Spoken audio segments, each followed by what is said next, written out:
Welcome back to the latest BWD In the Know episode, the human side of wealth management. So today I'm joined by Emmelia Powell, a financial advisor who works really closely with sports professionals and business owners.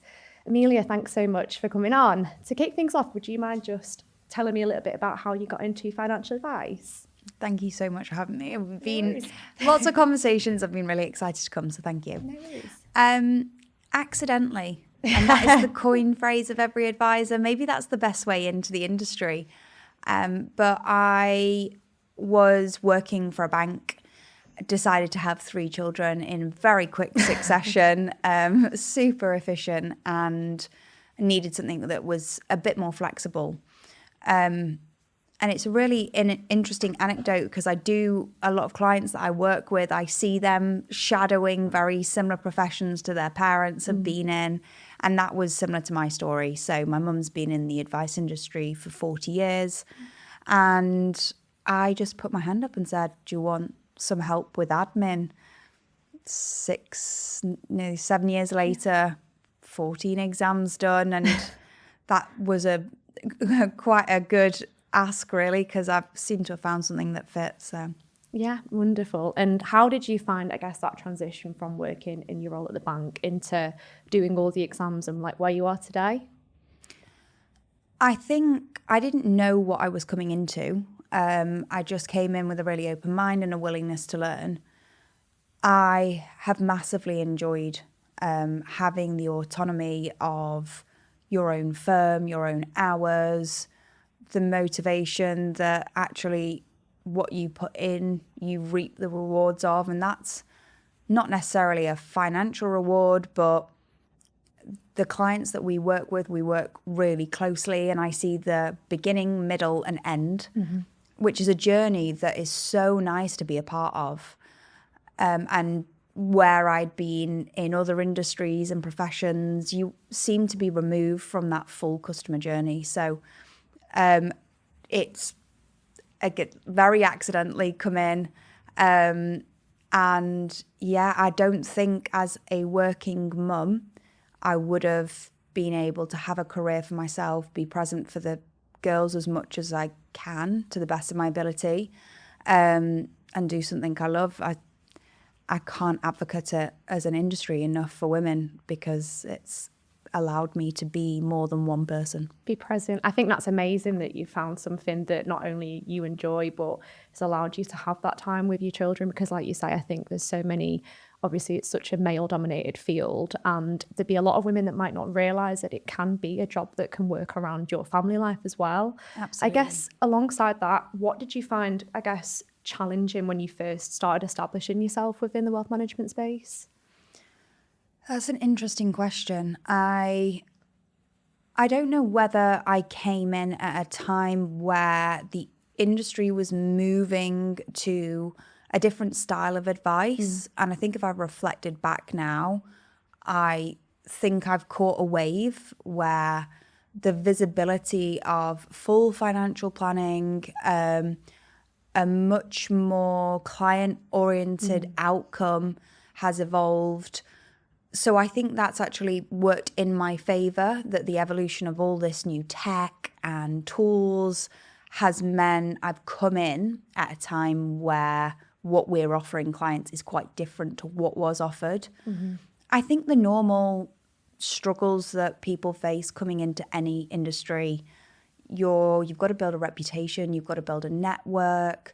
I think as a woman whose husband had got his own profession, potentially people questioned, is she going to be any good? I don't know. I think a lot of the challenges you face early on in a career are internal narratives. I don't necessarily think anybody else is paying that much attention to you.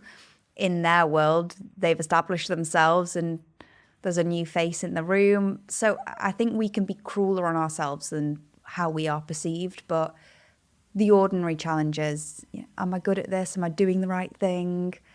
So yeah, probably those. There's a few things there, and I know that you've mentioned obviously this has been an amazing job for you having that time with your 3 daughters. Yeah. And I can imagine that kind of also been quite difficult to balance, you know, looking after a young family, but also, you know, establishing yourself in the profession. But it looks like you've done an amazing job with it. And you've also mentioned there about your partner, and maybe you kind of had worrying what people are going to think of you. But like you say, you've got on with it, and it seems like a lot of that stuff can be internal. In terms of, I guess, when you've been on this journey, obviously you've had probably particular experiences that might have shaped you to where you are today. Have there been any moments that have, I guess, you know, shaped the advisor that you are today or made you into the person that you are?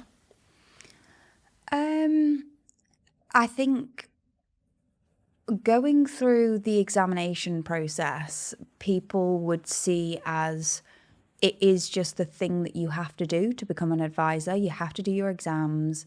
But I actually found pushing that beyond just the standard to be able to give advice at diploma level, and going on and doing some of my chartered exams, going on and doing certified, being involved in different areas of financial advice, different conversations, putting my hand up for articles. All of the collective learning, I think, has probably been one of the most helpful points to helping me kind of find my own feet and find my own voice. And it's just that open-mindedness and willingness to just keep exploring different avenues, because the industry is carved out by, I'm not going to say I'm young, but statistics would say I'm a young person in the industry. So if we're not chasing innovation and questioning old style beliefs, then we're not going to build forward an industry that will, and profession that will serve us as well. So I'd say that. I love that. And I guess you've mentioned there that, you know, people should start to like challenge like previous beliefs. And like you say, the industry is like, you know, typically a lot older than, you know, you are. And do you think maybe you've ever felt a pressure to try and fit a traditional image? Or I guess from the get-go, did you really think like, I'm going to, you know, be an advisor that is me, rather than trying to, I guess, fit a traditional mold or anything like that? I think this leans on why I think women are so well placed, without any discrimination against men in particular. Yeah. But when I speak to my female colleagues, especially those that are mums, you have that maternal instinct to look after, protect and guide. And you have this selflessness generally, because there's very little of my day that is ever about me. It's always about the best thing for my children and my family. And being an advisor to anybody at any stage of life is about putting their interests first, helping guide them with the purest of intentions to allow them to achieve what they want to. And whether or not it's something I would want to achieve doesn't really matter. Some of the choices my 5-year-old makes are definitely not things that I would want to be doing, but she wants, and I will support her. So I have always just led by do the right thing by the person sat in front of you. Mm-hmm. And that will evolve itself in what good advice is. I don't think it can be too structured, and what it was, it sounds a good thing that we've moved away from it purely being a product or these more traditional frameworks that companies had adopted. It's not been something I've ever experienced, because I've come into this sort of new wave of advice. And yeah, I think when you put the person in front of you at the core and center of the advice you're giving, you're not breaking down traditions. You're open ears and open-minded to just helping them. Mm-hmm. That's amazing. And I feel like it sounds like you're very client-centric, which I guess all businesses seem to be moving forward to be very client-centric. But it seems like you said from the get-go of your career, that's the way you've always been. And obviously you've got a focus on sports professionals and business owners. How did you get into that? And was there anything that kind of made you choose like that particular niche? I know you mentioned your partner was a sports professional, but was there anything, was it that, or was there anything else that made you decide to take that path down that way? Well, it's going back to those internal narratives that you play to yourself when you first come in as an advisor. And I'd probably say for the audience listening today, that anybody that is coming in new, we all struggle to find who we should serve. Should we have a niche, however you say it? Should we specifically target people that do fly fishing, or should we target people that we went to school with, or doctors or dentists? And is that beneficial? Does that actually give us a focus? So when I first came in, I was helping my mum support her clients who were a plethora. There wasn't necessarily, a core focus for her, but they had some commonalities, namely being more aligned to her age than they were mine at the start. And I had that moment where I thought, they're just not going to take me seriously. I'm fresh-faced, bushy-tailed, and I'm worried that they're not going to think I'm good at my job. And I know I'm really good at my job, and I'm going to try really hard for them. But again, it was what I was telling myself would be a problem that had never actually materialized. And that made me reflect. I listened to Matthew Jarvis. He's an American financial advisor. It's a good audiobook, to be fair, if you don't mind stomaching the kind of go-lucky vibe that he's got. But he was talking about how to niche down, and it made me think maybe I should be a bit more particular about my life lessons, the journey that I've been on with money, and how that could really directly impact somebody else going on that journey. So going into sports professionals and business owners wasn't necessarily a targeted. It was just, this has been my life, and I think these are people that need help, and it evolved from that. So it must have felt like maybe a natural fit, maybe because you had a bit of emotional relatability with them, with, I guess, your background. And that, again, may be why you've got such success with it, because you genuinely understand them.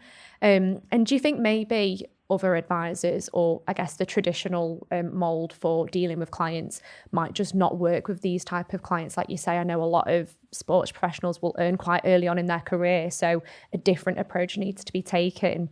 I guess I imagine you take a different approach with this, but do you think that other people realise that it's not just a cookie cutter approach, that like a different approach needs to be taken to the conventional way? Absolutely.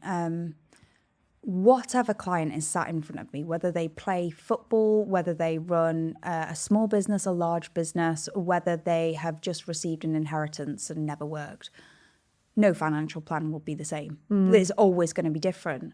But there are nuances to particularly footballers that mean even knowing that the plan isn't going to be the same, the availability of the tools are also not going to be the same. So, for example, there's very few footballers that can utilise pensions because of their earnings and because they don't have the ability to pay it in, because it goes from earning very modestly at scholar wages to next minute earning a lot of money and paying a lot of tax. And the ordinary person would use pension contributions to help them with that. It's not a tool that's available to a lot of footballers. So there's those different nuances of the tools that you can use for a business owner, a footballer, and then somebody that is later on in life. There would be different tools. You also have this bell shape of earning in football. But with the unpredictability that it will actually turn into a bell shape and not just a kind of cliff edge, which is that uncertainty. Everything is magnified. So where we've got our career has an uncertainty, we don't know that we're going to earn next year the same we have this year. It is just heightened in football, because very quickly you've built a life dependent on that contract, but that contract has got a shelf life that you can't influence like we can influence our career. So they don't have the control and decision making on whether they're going to be liked next year. If somebody at work said, Ellie, we don't really like you anymore, we don't think you're very good at your job, you would be able to take that up with a higher power, and that would be unfair. You don't have that same level of diplomacy in football, you know. So there's very, very different nuances. And I think there's this unspoken empathy I have for a player, having had a husband that has gone through this system since he was 4. I really sympathise with them. I think the level of resilience and determination and grit that it takes to be a professional athlete is incredible. And I don't think many people realise that. And I guess on that, obviously there'll be a lot of footballers who might not take up financial advice. So, and with that unpredictability, I suspect a lot of them will spend and not know if the money's going to be there in a few years' time. So that's probably all the more important as to why you guide these people. Do you get a lot of them that come to you, like, not necessarily if it's too late, but later on after they've maybe gone through that kind of phase of maybe spending a bit heavier, and then the later in the career where there's the uncertainty of if the money's going to last? Or do you see more and more of them coming to you early on wanting that financial plan for the career? Yeah, personally, the clients I'm working with are at the beginning of their career. Yeah. That is the easiest time to start building those good habits out.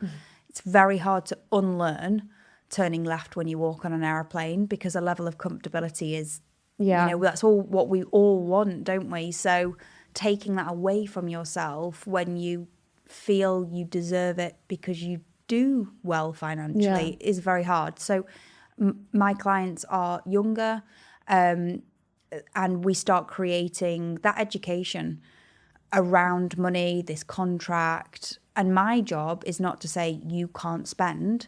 My job is to give them the education and visibility. If you spend this today and commit this lifestyle, once this contract ends, not at 35, once this contract ends, this is what you need to continue living like this. Otherwise, you will not have enough money. And it's then their choice. So it's not to say, don't do this.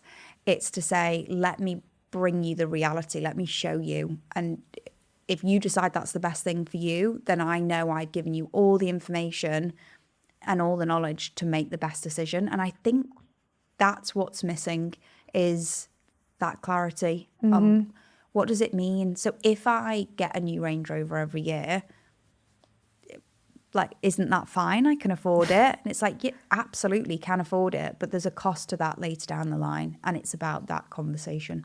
Do you think the biggest challenge is more of like a lack of financial knowledge, or is it the more behavioural and the emotional factors that are more important?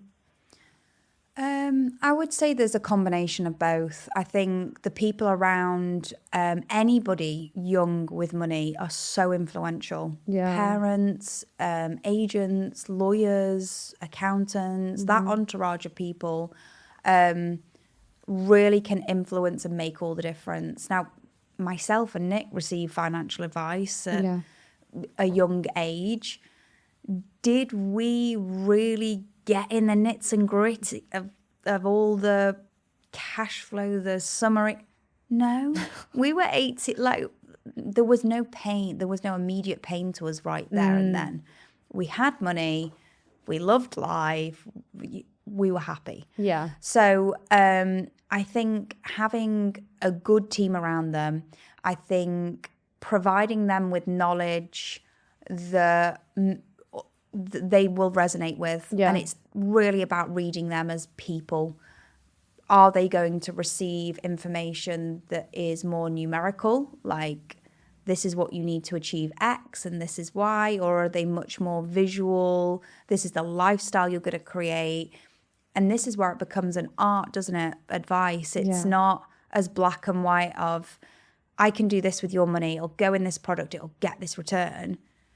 It's reading the client and how they're going to receive the information, because that's just there. And I can tell you that. I can write it down. I can record it. I can ring you up. How will you best receive what I'm giving to you? So the combination of education, knowledge, and people supporting the younger, successful entrepreneur, footballer, whoever it may be, that their influence is all in the same direction. You don't want conflicts in that kind of internal team. Yeah. I mean, you brought me on really nicely onto, I guess, the overarching theme of the human side of wealth management. I guess, what does more of like a human and relatable style of financial advice mean to you? I think we are in an era of information abundance. You could have a PhD tomorrow in something if you wanted to. Everything is accessible.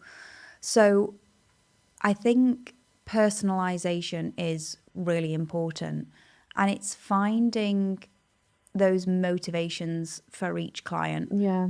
And you can't motivate somebody if you don't understand them. So by sitting and listening and understanding what works for you and why things matter will incentivize you to do the right thing by your money. Let's say we all earn £1,000 a month and we all save £1,000 a month. We'll all end up with the same pot. So why do so many people struggle with money? Yeah. And I think there's multiple factors to this. It's never as black and white. But I think if we all found a way to build our lifestyle backwards with some clear emotional anchors to those goals, it would be much easier to achieve them. And it's just thinking those through in that kind of systemized way, which makes money more human because it's so much more personal. It sounds like it's just so much more important to actually understand the person rather than like just simply understanding the numbers. And I guess seems like it's like the center of your role when you're dealing with a client. You take such like a bespoke approach, and I guess hopefully more and more people are starting to learn that, because like you say, being in more of a product-led world, that's not going to work. Whereas if you're genuinely trying to understand the client, and rather than just like simply understanding the numbers, like you say, people work using their emotions. So I understand why that must have been such a big part of like your role in like understanding clients and things like that. And I think still though, financial advice can maybe seem a bit intimidating or maybe overly informal to some people. How do you, I guess, create that environment where clients feel, more comfortable enough to really speak openly? Yeah, it's a really good question, because I think it's a blessing that people don't realise that it's so emotionally intertwined, because then you'd come in and maybe as guarded as you are with money, if you thought I was going to psychologically assess you when you came in to tell me about your childhood memories and what you worry about every day when you wake up, you'd never have a client, would you? I want to talk to you about your money, and I want to talk to you about your mental health and all of these personal factors. Yeah, people would be like, absolutely not. So I think people not necessarily knowing how intertwined may actually pay some benefit. And then when somebody comes and sits down, again, it's about reading the person in front of you and not rushing the process. Some people are like an open book, and I can sense very quickly that they feel comfortable enough to share things and answer questions. And other people, new things will come to life 5 years into the relationship that are really important to know, but it was only at that moment they felt comfortable sharing, and that is okay. I'd like to be guiding you for a long time, so we have that journey together for you to tell me about those different bits, but it isn't a rush. And remember, it's a person, and we all go through different chapters of life, so they might be okay at the beginning, health, wealth, well-being, and that could change over time, and it's continuously reading those signals of the person sat in front of you. How do you balance being, I guess, empathetic and approachable with, I don't know, like trying to challenge a client, maybe if they need to hear something a bit difficult? How do you balance that? I think tone. I think controlling your own emotions and remembering that you are there to guide them rather than to cast any dispersion of opinion. And through a lot of practicing, honestly, I think having 3 children that are really young, that constantly come at me with questions, irrational comments, very just, if you've ever been in front of a 5, 7 and 9-year-old, you know what I'm talking about right now, because some of the conversations think, what are you actually talking about? And 3 conversations will be in one and it all gets a bit muddled. So children have taught me so much about patience, about understanding, about empathy. And it's it's just a practice skill of, you might not get it right first time, but making sure you come with an approachable tone, making sure you don't carry any opinion when you're sat in front of somebody, and not being afraid to challenge. You do have to challenge, you just have to do it constructively. And I tend to challenge indirectly. Yeah. So I won't say, I don't think that's right, unless I read the person in front of me and that was the right way to approach it. Often I will lead them to an answer and they will arrive at the same conclusion. And I think it's much more powerful for them to think, I think this is what we do. And I go, I would agree, than me saying. And again, that's just learnt from having kids, that if I tell them to do something, they're not going to do it. If I encourage and motivate towards the right direction and they realise they did it themselves, revolutionary. And then I think, well, okay, I don't need any glory for that. I didn't need to tell you were wrong, as long as we are right together. That's good. It sounds like you've learned so much from your own lived experiences, your children being a huge part of this, which is amazing. Has there been any role models or anyone in particular that you think has influenced you? I know you mentioned your mum works within the industry, so I suspect she's played a big role in your your development, but has there been anyone else that's, I guess, been a big role model to you within your career?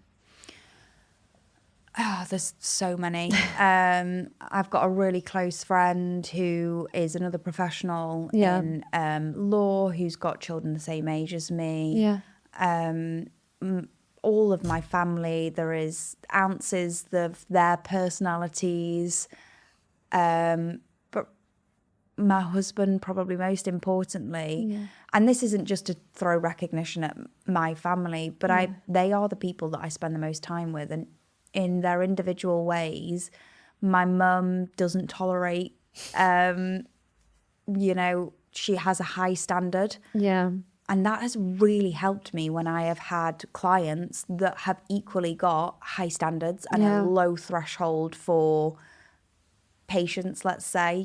They wanted something done and they wanted it done tomorrow. And I can handle that because I grew up with that. If I got a B in a test, mum would say, how many got an A? And and there's nothing wrong with that necessarily.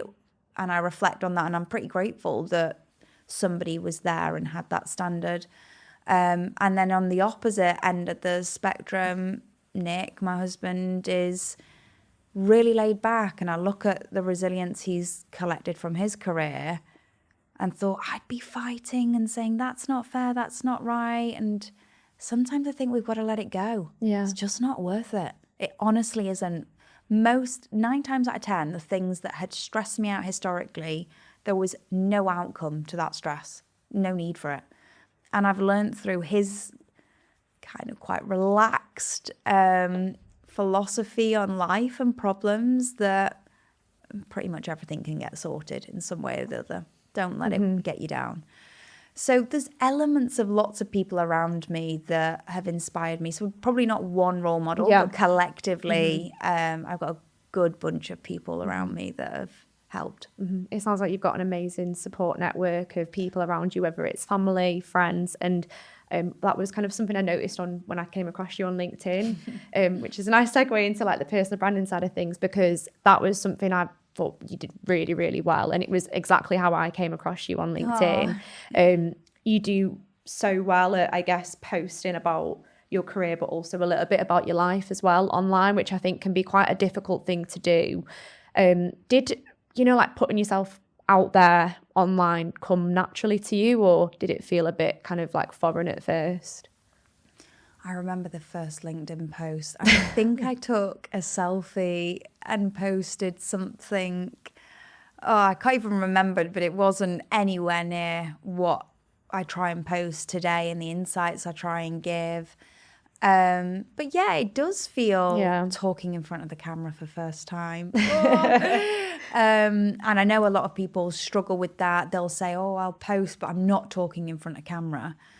But I actually have learned a lot from talking in front of camera. Yeah. It's helped me with conversations like this. It's helped me with my personal branding. It's really helped me in front of clients. Yeah. Because there's certain elements that you lean on in those narratives and videos that you've tested, that an audience engage with. And I've got direct feedback that a client that doesn't understand money at this stage, I know that they will engage with that because the mass market has kind of said, that's a really interesting point, or how you've spoken about that relates to me because people like it or share it or comment on it.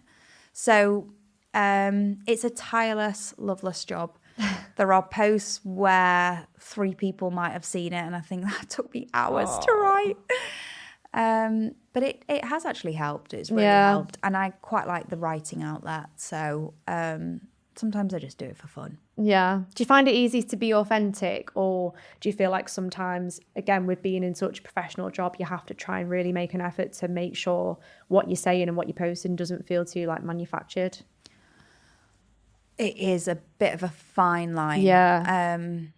Because there has to be authenticity in the post, which means it can't sound robotic and clinical. You just get nowhere. Nobody will know you and what you stand for. And I actually think an element of not necessarily controversy, but opinion is really important for that reason. But equally, it's sensing that it'll land well reputationally, that the objective of the post has been met. So it's not just posting about something. I always sit down and say, what is somebody going to take? What is the key message from this post? So yeah, it's a fine line, especially where it's a heavily regulated area. Yeah. Everything comes with caveats, which just makes it sound a bit sterile anyway.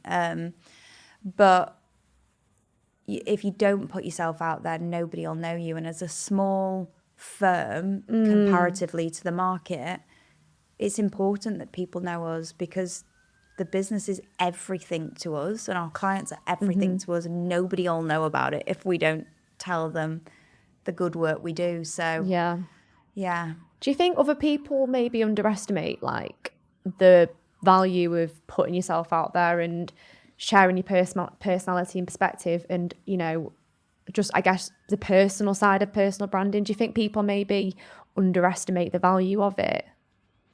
Yeah, and again, it goes back to where information is in abundance now, and it's never been easier to have something personalised in an information format at a click of a button.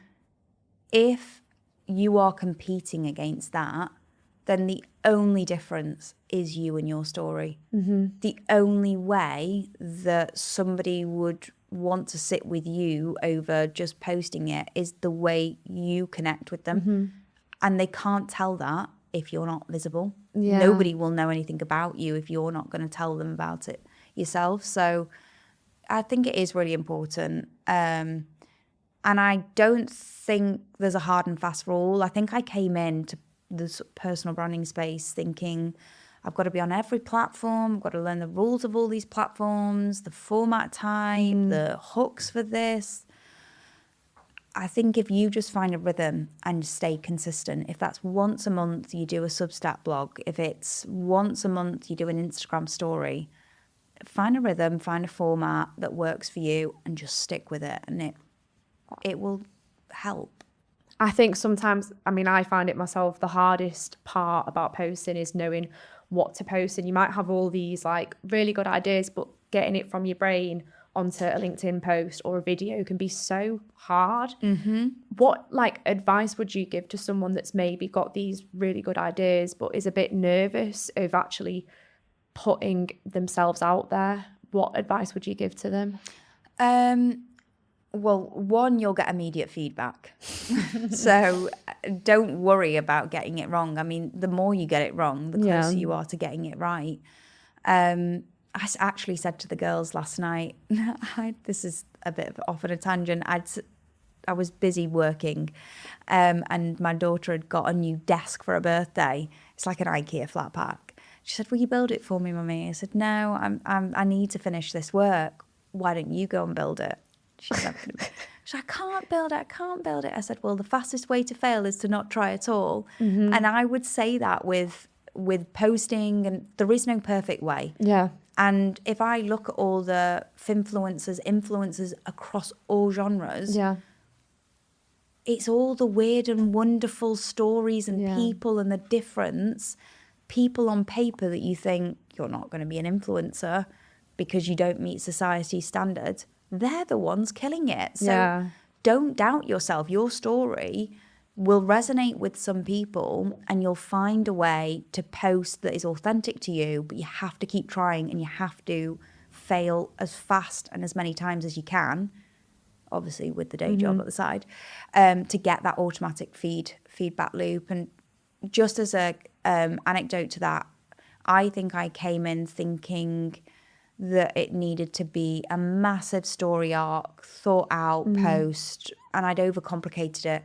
Simplify your message and refine it as much as you can, and send out those messages in simple form and just test them as a theory first. And if they do well, then build out your conversation points around them a bit more, but start simple. Do you think people, I mean, I've seen it a lot on LinkedIn, but whilst I think AI is great at getting you started, do you think people have almost started to rely on it a little bit too much with their posting, and almost that takes away like the personal side of like having a personal brand? I think AI for posting is fantastic, but I think the problem is people ask the AI to write a post. I use AI for absolutely everything across marketing, but I don't ask it to give me the post. Yeah. I will say, I want to talk about this topic. It's for this audience. The value I want them to take away is this specifically, and here is my hot take. Here is my opinion on it. So it sounds like you. Yeah, and then I will say to it, now ask me other elements of this, or critique this. I don't ask it to write the post for me. I ask it to have the conversation with me. And it will draft, and I'll say, no, we're missing that, we're missing. So it's a thinking partner. And I think perhaps that's the mistake people make, is that they have a hook or just one line and say, write me a post on this. And I think it's not knowing how to prompt, maybe. Maybe, like you say, if people are just asking, because I see a lot of it on LinkedIn, and I think on one hand it's amazing that people are putting themselves out there and posting stuff, but on the other hand I think maybe if they knew a little bit more on how to, talk to the AI to try and get it to post something that sounds like them, it would land a bit better. That might be kind of the difficulty there. It has to be a conversation. Because going back to personal story, if your personal story is not in that post and it doesn't sound like something you'd say, it is just AI, isn't it? It's not even you. So it's not really worth the time. You're not going to get any feedback on that. In terms of like AI in the context of advice, obviously it's a huge topic and has gone on so much probably since the start of your career. And there'll be certain things that it can do, but there's certain things that it can't do. What have you found are like the most important elements of being an advisor to differentiate yourself from like AI and all that kind of stuff? I could not do my job without AI now. It has made the most monumental difference to being able to serve clients even more effectively than we were, giving highly personalised areas of advice, picking up on things that is hard to do in that moment, other signals and spoken things that you miss. So it's fantastic, but it's also dreadful at the same time. There's been so many occasions where it's not read conversations right, that it generates responses that sound condescending and totally out of touch of the client. And so it is good as a business system processing device. At its present form, it would never compete with us as people, in my opinion. But it'll be interesting to see how it evolves. And I was listening to a podcast the other day, and they were just saying that even though AI has all these capabilities and capacity to replace humans in a lot of fields. If the technology, the infrastructure, the data centers, if they're not there to support and the energy resource isn't there, it's got clipped wings. It can't grow at that speed. I think there's some big American IT industrial services that have been trying to build these energy plantations for it and have struggled to get the resource because we're living in a society that wasn't built for AI. So it's interesting just having your ear close to the conversation. I'm always trying out new tools, always testing them, spending hours on them, looking for improvements. So yeah, I hope it keeps growing because it has helped enormously. Do you think it helps you kind of get to do more of your day job in like actually talking to your clients and reducing the load of admin perhaps? Absolutely. Absolutely. I could run a whole day of meetings back to back and not have to sit in the office for the full day after just doing the admin around those meetings. I mean, that's so archaic really, isn't it, to think so? But it's been great. Do you think like for people coming in the industry now, it'd be quite important for them to get to grips with AI and I guess be happy to embrace it? Because like you say, it's such a huge part of your role. It's a huge part of what I do as well, because it allows us to focus on like the fun part of the job rather than all the admin and stuff like that. So I guess, like you say, when you came into the industry, 6 years ago, I highly doubt you were told, okay, this is how to use AI, because it just wasn't a big thing back then. Whereas now, do you think that new advisors and new people coming into wealth management are going to have to really get to grips with it and, you know, be happy to utilise it? I can't see how you can operate a successful business in today. I would go as far as saying if you do not come into the industry and utilize technology, I don't know how you would price yourself in as a business anymore, because the abundance of regulation we have and compliance, and that's another conversation. There is a role for both of those functions, absolutely. But it's a lot of work, you know, these are full-time roles just doing that. And AI is helping that process. Otherwise, I don't know how your efficiency with clients would improve, and the cost on those other functions is getting worse and worse. Small firms, even big firms, you're seeing them lifting their minimums for advice, you know, creating that advice gap even more, because serving people is so expensive in today. So I am hoping that more people can access advice as technology keeps moving through and systemizes and finds efficiencies that were labor intensive, but you know, they can solve. That would be great. Yeah. And I guess for people, like you say, people coming into the industry who, you know, obviously they're going to have to get to grips with all the new technology, but what do you think are the really important skills, like maybe soft skills that people need to, I guess you can't always learn soft skills. A lot of the time it's just part of who you are, but what do you think are the important skills that people need to have that are coming into the industry to, I guess, be a good advisor?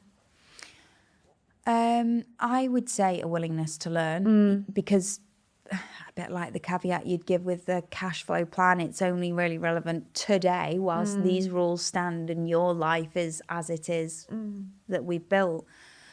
But the landscape, the taxation, legislation, it changes with the wind. So you have to have a willingness to learn, whether it's the job, whether it's how to handle clients, how to handle conflict, how to grow the business.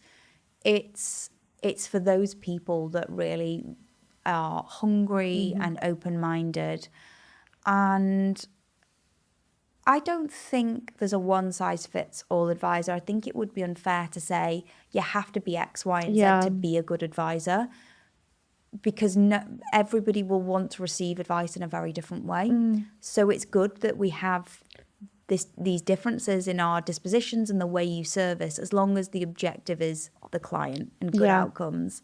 I think being different as people, maybe some being more empathetic and some being more focused on technical things, people will relate to that in different ways. And I think it's good to have a healthy variety. Mm-hmm. And I guess we've touched on this quite a few times regarding the next generation coming in and how it generally has been a much older industry. I think the average age is coming down because of all the different things that are being done to bring more people into the industry. But I do think there's still a way to go with it. Do you think there's anything that could be done to make wealth management seem more appealing to people coming into the industry? I think people like you who are posting stuff like this online, I think is hugely helpful because, seeing someone that's a younger woman who is doing amazing in the profession and making it seem a bit more human and a bit more fun, I think that definitely helps. But do you think that there's anything else that could be done, like in the profession, to make it more attractive to younger people who might want to come into the industry? Again, that is a massive question because I would be ignorant to not see my fortune coming in, that my mum had just set up a firm. She'd gone off and got us directly authorised before I even really knew what a fact find was, in all honesty.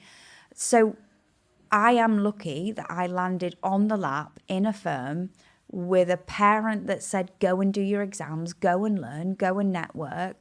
The fortune of that counts for a lot of the success that I've had today.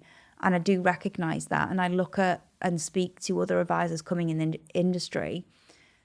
The cost, the struggle, which firm to go to. I really don't think it's easy to come in.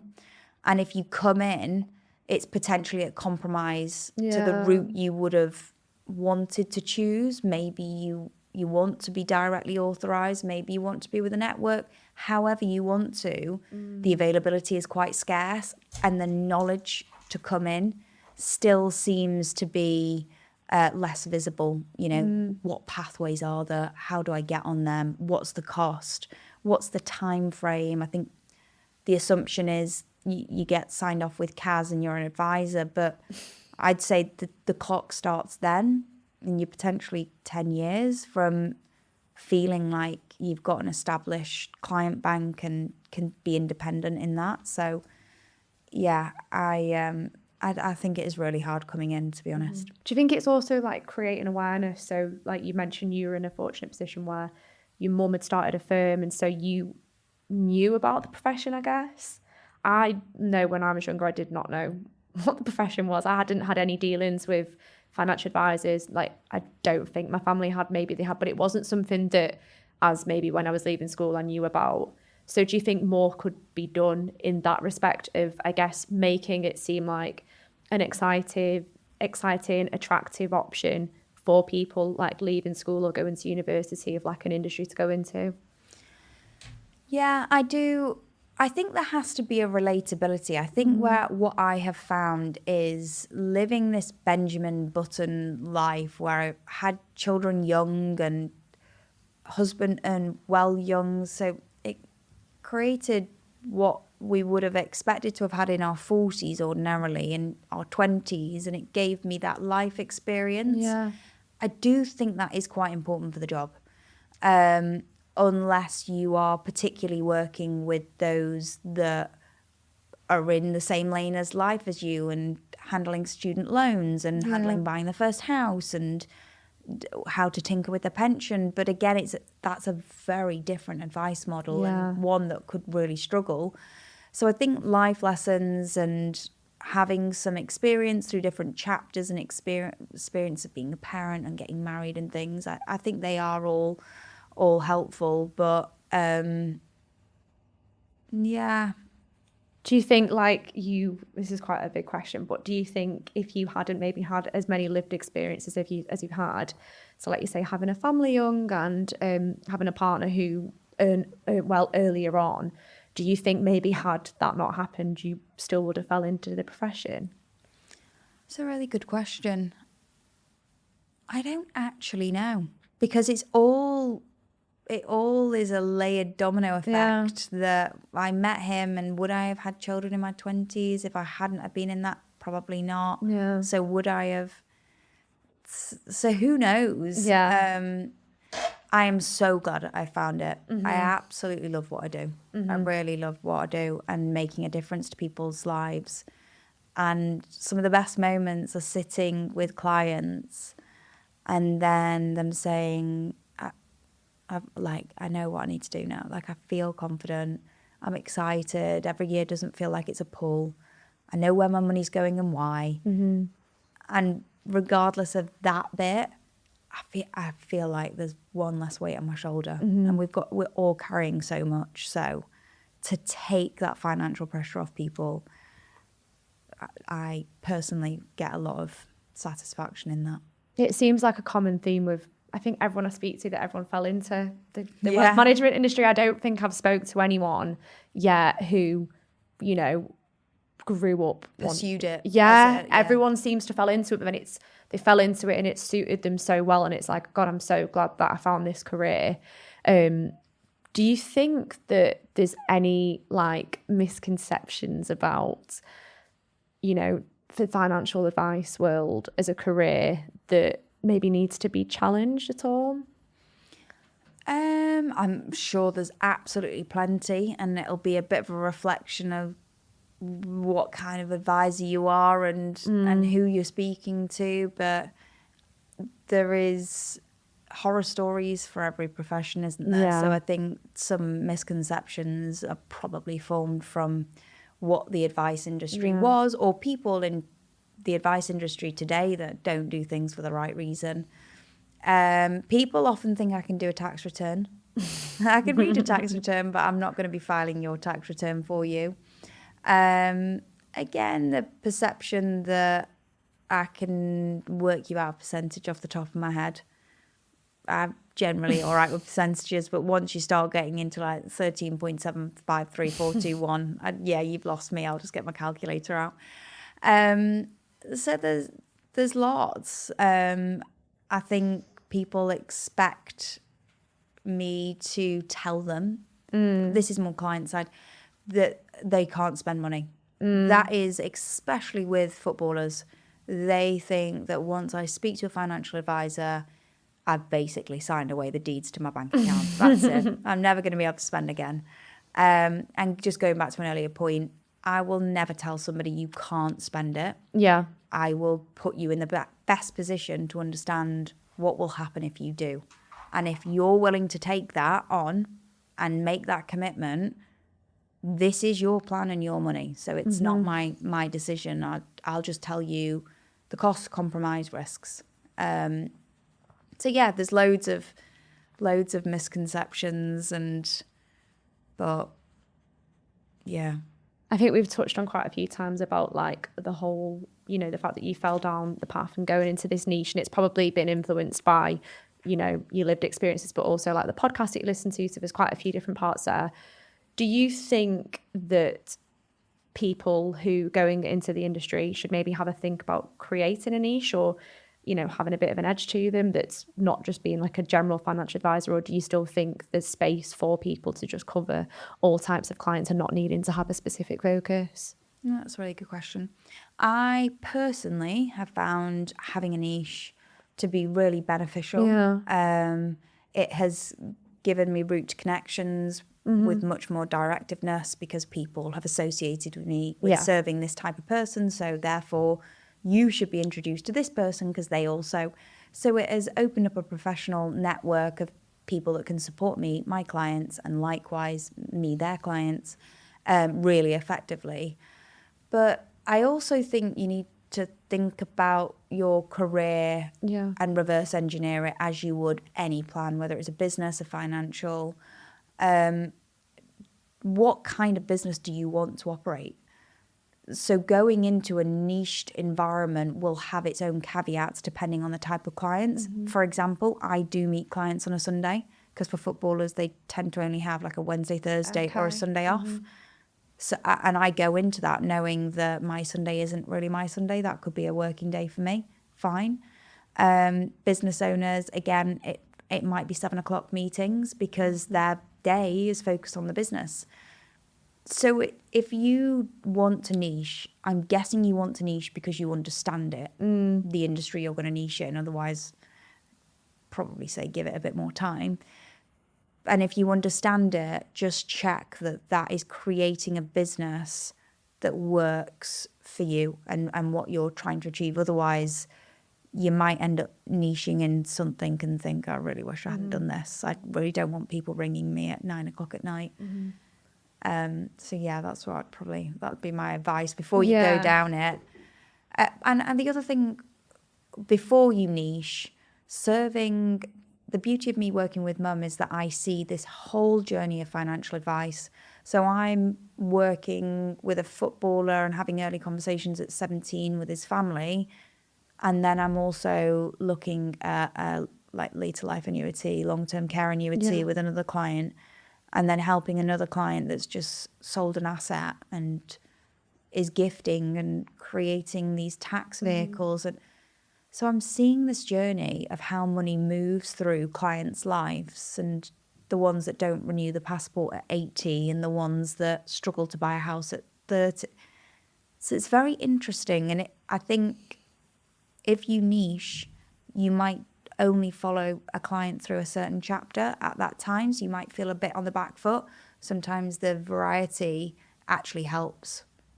You're giving some amazing points there. I think the stuff that you're saying is so, I mean, a lot of it's quite different to, like you say, the stuff you hear online, which I think is why I'm so passionate about giving people like you the platform to like jump on a podcast and say these things, because it is quite different to a lot of the stuff you hear online. And I think it's really valuable for people who are maybe early in the career coming into the industry, or maybe they've been in the industry for a while. So going to move on to some closing questions because we are running out of time. But following on from that, you've given a few good points there about, I guess, niches and, you know, thinking about what you really want to do and like taking into account, you know, nuances about different areas. Like you say, if you're going to work in the area you do, you might have to work on Sundays, you might have to do late night meetings and things like that. So like overall, what is like one piece of advice that you would give to someone who's earlier in the career, who's maybe trying to find their own voice within wealth management? There are people in the industry that are fantastic at their job and have lots of lessons to share. Go and put yourself in uncomfortable rooms and positions because you don't know people. Ask questions. Be the annoying one that posts 3 times on a podcast to ask a different question because you don't know the answer. Because they're not going to be in the industry forever, and they will be gone by the time anybody remembers that you were the one asking the questions. So just don't be afraid. Put yourself out there. You know, find your rhythm, and that only comes from being visible, doing rather than kind of hiding. What are some of the amazing opportunities that you've had that have come from being visible online? Conversations like this, sitting down with people, having a perspective that people value is probably one of the most endearing points. My life is literally looking after 3 kids and working really hard behind the scenes in a family-run firm. Recognition and visibility aren't that commonplace. I'm not in a big organisation, so things like awards, although could be laughed at, that who enters you into those, and they genuinely mean so much, because otherwise there is no feedback loop that everything you're doing is actually helping. So yeah, I think putting yourself out there, not being afraid to fail, being you. I genuinely think, although it looks like these opportunities might have arisen because it's that different story that if I didn't bring that message through, podcast conversations, writing for articles, and even down to I've been asked to volunteer to do education in schools. So I do about 4 workshops a year. I go into local schools, give them some time, teach children about bank accounts. That is only possible because I've kind of put my hand up and said yes to these things. They've been some of the most rewarding opportunities that I've had. I just want to say you're such an amazing role model to especially women, but not just women, but women with children, because I think what you do, and I don't know how you have time for it all, but like, I'm really what, tired. I'm not surprised, but what you do is amazing. And I just hope over the next few years and decades that, you know, seeing people like you being visible, being role models online is going to encourage more women into the industry and improve the diversity. And I think what you're doing is like, it's amazing. So I just wanted to say that because I really admire it. And as like a closing question, what is one thing that you wish more people understood about financial advice? The personal finance is exactly that. There's no two plans that look the same. There's no two bank accounts that will operate the same. If it is not personal to you, it won't work. So get used to getting close to your money. And the moment you do, you've just given your race a finish line, and it will be so much better to run. Emmelia, thank you so much for coming on and joining me. This has been just such an amazing conversation. And I think it's just a great example of why the human side of wealth management really matters. So I just want to thank you again for your time, and I've really enjoyed this conversation. Thank you. You're bringing the conversation to the table. It's amazing. Thank you so much. Thank you.